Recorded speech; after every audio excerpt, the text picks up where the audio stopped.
अगर बेसिकली बताऊं तो आप शायद संजय चौहान जी को जानते होंगे, जो आई एम कलाम के राइटर, डायरेक्टर और एक्टर थे। मैंने उनके साथ में घोस्ट राइटिंग की हुई है, तो मैंने उनसे काफ़ी कुछ सीखा है। वहाँ पे मोस्ट ऑफ द टाइम जो प्रॉब्लम हुई वो हमें लोकेशंस की ही हुई, बट जो end of the day result ये होता था कि सारी चीज़ें सॉर्ट आउट हो जाती थी।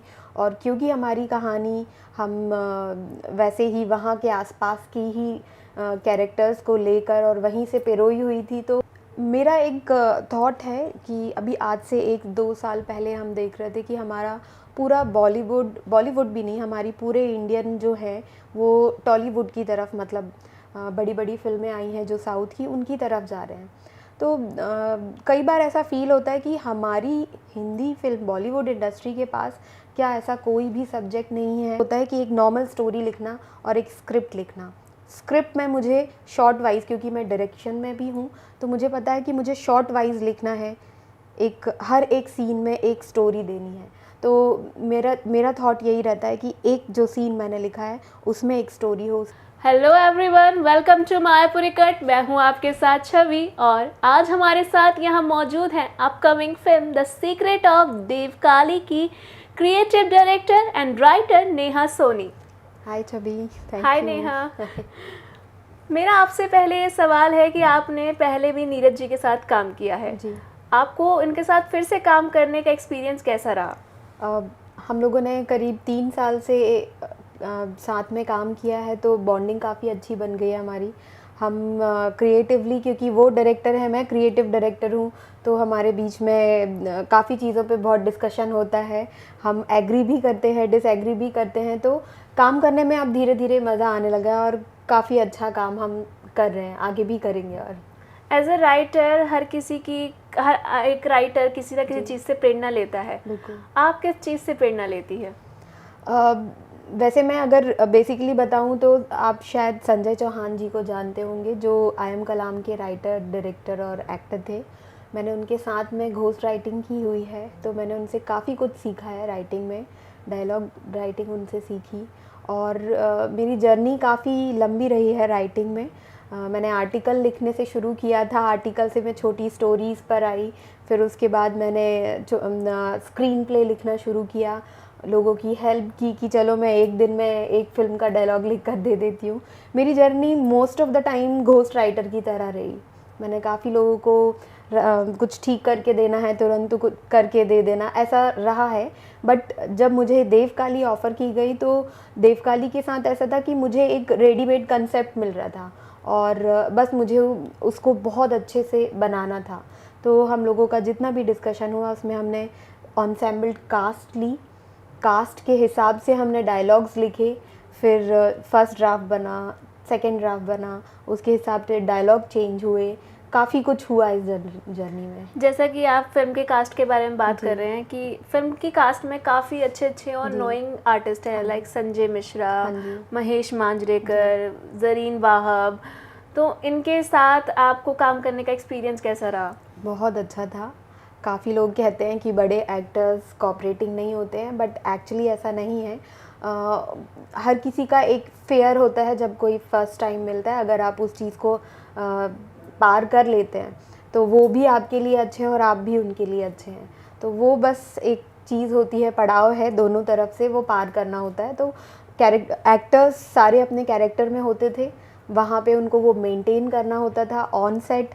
वो उस डिग्निटी को मेंटेन करना चाहते थे, तो इंटरेक्शन इतना टीम से होता नहीं था, मगर वैनिटी में ज़रूर वो हमें अपने बच्चों की तरह बिल्कुल वैसे ही ट्रीट करते थे कि हाँ तू मुझे स्टोरी सुनाएगी, ला बता क्या बता रही है, इस टाइप से होता था हमारे साथ। तो मतलब आपका उनके साथ काम करने का एक्सपीरियंस बहुत अच्छा बहुत रहा। अच्छा था। तो ऐसे ही जैसे मैंने सुना है कि ये फिल्म मथुरा, वृंदावन जैसी जगहों पर शूट हुई। तो आपको वहाँ जाकर उधर शूट करना, एज एन क्रिएटिव डायरेक्टर काम करना और उन लोगों के बीच में रह के शूट करने का एक्सपीरियंस कैसा था? एक्सपीरियंस तो बहुत अच्छा था, मगर मेरे लिए मथुरा, वो भी थोड़ा गर्मी के मौसम में, वहाँ पे सभी के लिए थोड़ा सा एग्जॉस्टिंग था, चैलेंजिंग भी था।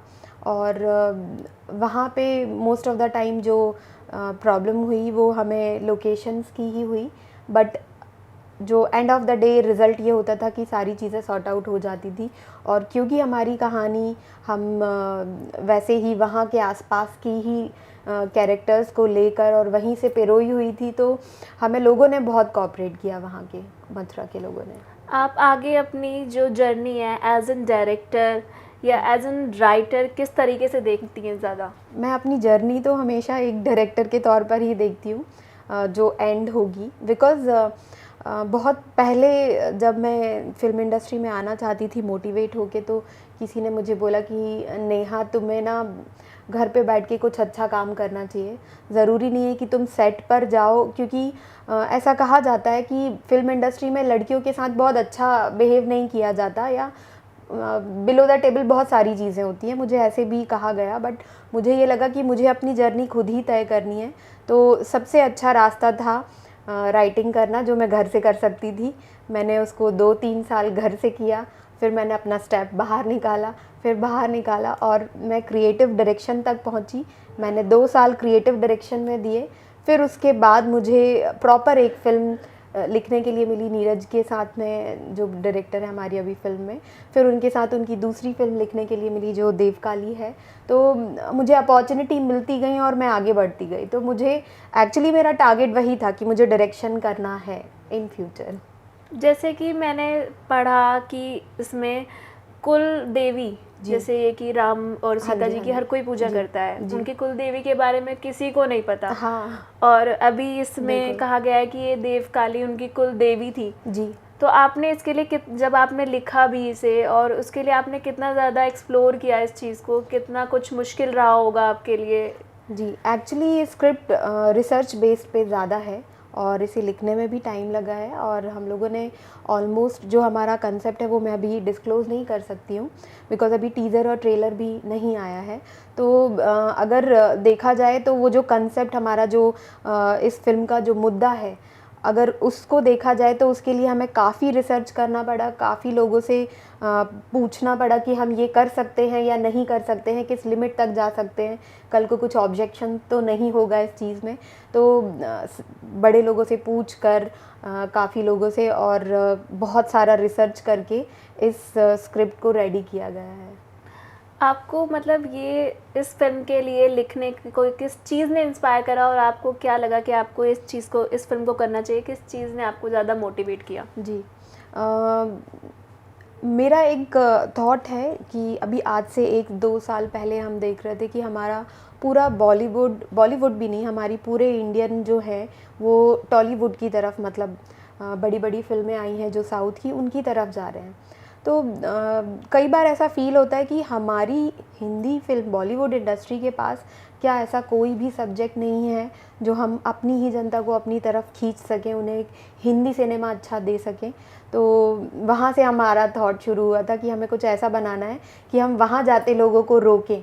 मतलब होता है ना कि आपके यहाँ पे इंडिया में भोजपुरी है, गुजराती है, टॉलीवुड है, ये सब है रीजनल फिल्म्स, हम वहाँ से एडेप्ट कर रहे हैं स्टोरीज़ को, मगर हमारे बॉलीवुड में ऐसा कुछ क्यों नहीं है कि वो एडेप्ट करें। तो वही है कि हम एक नए थॉट के साथ आए हैं और इसमें आपको वही देखने मिलेगा। आप आगे किस तरीके की फ़िल्में बनाना पसंद करते हैं, किस जॉनर की? हमारी देवकाली जो थी वो सस्पेंस थ्रिलर फिल्म है, बट मेरे जो अभी मेरे बैंक में जितनी भी स्टोरीज़ हैं उसमें कॉमेडी फ़िल्म भी है, ड्रामा फ़िल्म भी है और लव स्टोरी भी है, और ऐसे सब्जेक्ट फिल्म्स की स्टोरी भी है मेरे पास जिसमें लोगों को सोचने पे मजबूर कर देगा कि क्या ये सही है, क्या ये गलत है और हमें क्या करना चाहिए। आपके लिए एक अच्छी फ़िल्म का मतलब क्या है? अच्छी फ़िल्म का मतलब मेरे लिए तो एकदम क्लियर है कि जो लोगों को कुछ एक मॉरल ऑफ द स्टोरी देकर जाए। क्योंकि पहले ऐसा ही होता था कि हमारी जितनी भी सिनेमा, जितनी भी फिल्म्स बनती थी वो हीरो के ऊपर बनती थी, मतलब एक हीरो आएगा और सब कुछ अच्छा करके जाएगा। तो मुझे ऐसा लगता है कि हमें भी, जैसे पुराने होता था शक्तिमान, ये जो हम बचपन में देखते आ रहे हैं, और हमारा बैक ऑफ द माइंड हमारे यही थॉट है कि कोई आएगा और सब ठीक करेगा। तो हमें ये विश्वास, ये पॉजिटिव एनर्जी या ये पॉजिटिव थॉट बनाए रखने के लिए एक्चुअली हमें ऐसी ही स्टोरीज़ बनानी चाहिए और ऐसी ही फिल्म्स लानी चाहिए जिससे हमारी जो ऑडियंस है वो कुछ सीख कर जाए, वो गलत ना सीखे, कुछ अच्छा ही सीखे और अपने आप में इम्प्रूवमेंट लाए, सोसाइटी में इम्प्रूवमेंट लाए। जब आप एक फ़िल्म की पटकथा लिखती हैं तो आप सबसे ज़्यादा क्या चीज़ ध्यान में रखती हैं?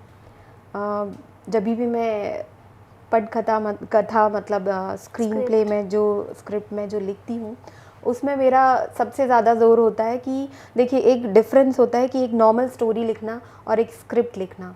स्क्रिप्ट में मुझे शॉर्ट वाइज, क्योंकि मैं डायरेक्शन में भी हूँ तो मुझे पता है कि मुझे शॉर्ट वाइज लिखना है, हर एक सीन में एक स्टोरी देनी है। तो मेरा थॉट यही रहता है कि एक जो सीन मैंने लिखा है उसमें एक स्टोरी हो, उसके बाद का जो एक सीन हो उसमें भी एक स्टोरी हो और फिर मिलकर पूरी एक लंबी एक फुल स्टोरी बने। तो मैं ये ध्यान रखती हूँ। आपका मतलब किसी की बायोपिक को लिखने का ऐसा कोई ड्रीम है कि आप किसी की बायोपिक लिखना चाहती हैं? हाँ, मैं लिखना चाहती हूँ। किसकी? मैं अभी तक शायद उनके ऊपर बायोपिक बनी है, बट बहुत अच्छे से उसको दिखाया नहीं गया है। मैं अब्दुल कलाम जी पे लिखना चाहती हूँ और अभी रिसेंटली मुझे पता चला है कि मोदी जी पे भी एक फ़िल्म बन रही है, बट मुझे ऐसा लगता है जो मैं लिख पाऊँगी वो शायद दूसरा ना लिख पाए वैसे। जैसे कि आजकल ज़्यादातर फिल्में बिजनेस अलग तरीके से कर रही हैं, तो आपको लगता है कि एज एन राइटर उस जैसे बदलते माहौल के साथ बदलना पड़ता है? बिल्कुल।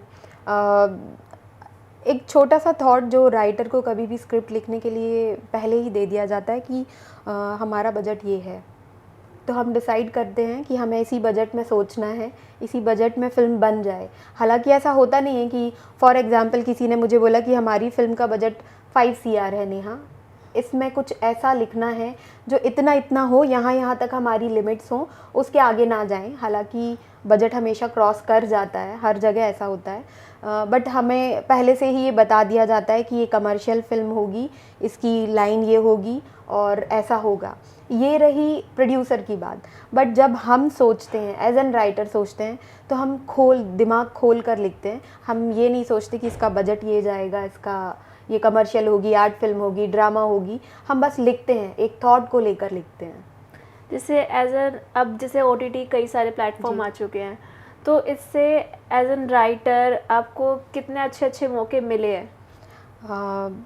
अभी तक मैंने OTT प्लेटफॉर्म के लिए लिखा तो नहीं है, मगर मैंने बहुत सारे अपने फ्रेंड सर्कल में देखा है कि उन्हें चांस बहुत मिल रहा है। नॉट इवन राइटर्स को, बल्कि बहुत सारे ऐसे स्टार सेलिब्रिटीज़ जो पुराने ज़माने में थे, आज से 10-15 साल पहले, उन्हें बहुत चांस मिल रहा है। और OTT मुझे लगता है बहुत अच्छा प्लेटफॉर्म आ गया है फिल्म इंडस्ट्री को फिर से, वो जो पुराने जो भी कलाकार हैं, आर्टिस्ट हैं, उनको ऊपर आने का एक नया मौका दे रही है OTT।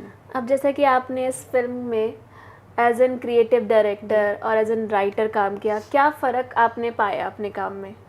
बहुत डिफरेंस है और नहीं भी है, क्योंकि जब मैं क्रिएटिव डायरेक्शन पहले करती थी तो मेरे पास हमेशा चैनल से स्क्रिप्ट आती थी और बोलते थे कि नेहा ये कल शूट है, इसमें जो भी ठीक करना है आप इसको ठीक करके दो।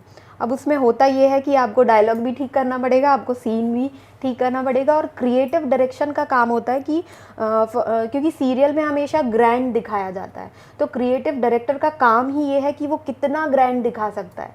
एक 10 रुपये का फूल और एक 100 रुपये का फूल कितना डिफरेंस लाएगा कैमरे के सामने, तो ये क्रिएटिव डायरेक्टर डिसाइड करता है। तो वही है कि क्रिएटिव डायरेक्टर ग्रैंड बनाने की कोशिश करेगा छोटे बजट में, और जो राइटर होगा वो सिर्फ आपको दे देगा कि मुझे ऐसे ऐसे है, ऐसा ऐसा करना है, ये बोलेगा, ये बोलेगा। तो दोनों जुड़े हुई भी चीज़ें हैं और दोनों अलग अलग भी हैं। जैसे कि देवी काली अब आ रही है, तो उसके बारे में आप अपने व्यूअर्स को क्या कहना चाहेंगी? इस फिल्म को आप लोग ज़रूर देखिएगा, क्योंकि इसमें आपको एक नया सब्जेक्ट मिलेगा, आपको एक प्रेरणा मिलेगी, और बहुत कुछ ऐसा भी है जो हमें पता भी है और हम बोलना भी नहीं चाहते हैं, और हमारी पुराणों में भी लिखा हुआ है और हम उसे नज़रअंदाज कर रहे हैं। तो मैं बस यही चाहूँगी कि एक बार देखिए, फ्रेश कंटेंट है, फ्रेश स्टोरी है, नए राइटर डायरेक्टर हैं, उन्हें मौका दीजिए और प्रेज़ करिए। Thank you.